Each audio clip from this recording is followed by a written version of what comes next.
This has been a very difficult and dangerous storm. It's been described as a once-in-a-generation storm.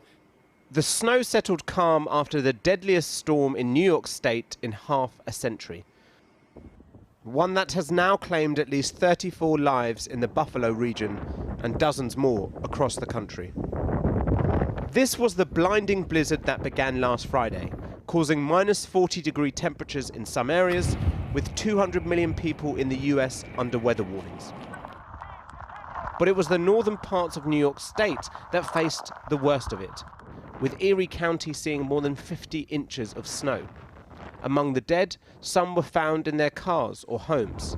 3 people died after suffering heart attacks while shoveling the ice. At least half of those who died were found outside.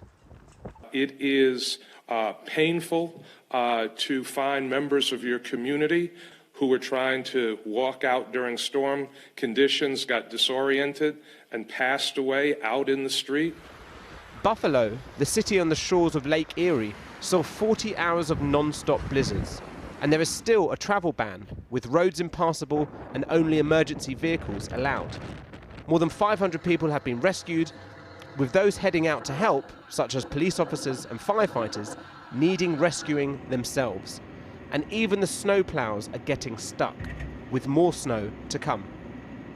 So anyone who declares victory and says it's over, it is way too early to say this is at its completion of, maybe the severity is downplaying now, and right now it's not as bad as it had been over the last couple of days, but it is still a dangerous situation to be out.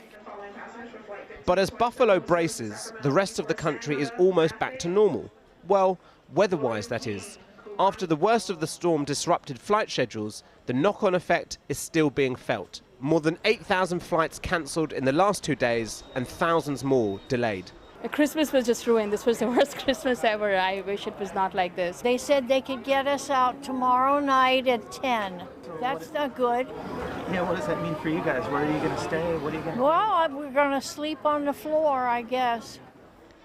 Yet delayed as they may be, at least they can travel, because 4 days after this storm began, many in New York still struggle to leave their homes. President Biden has declared an emergency, and with the death toll expected to rise, this is now deadlier than the 1977 snowstorm. But the governor warned that climate change could make this extreme weather more common. She said, "Historic storms are no longer historic to us."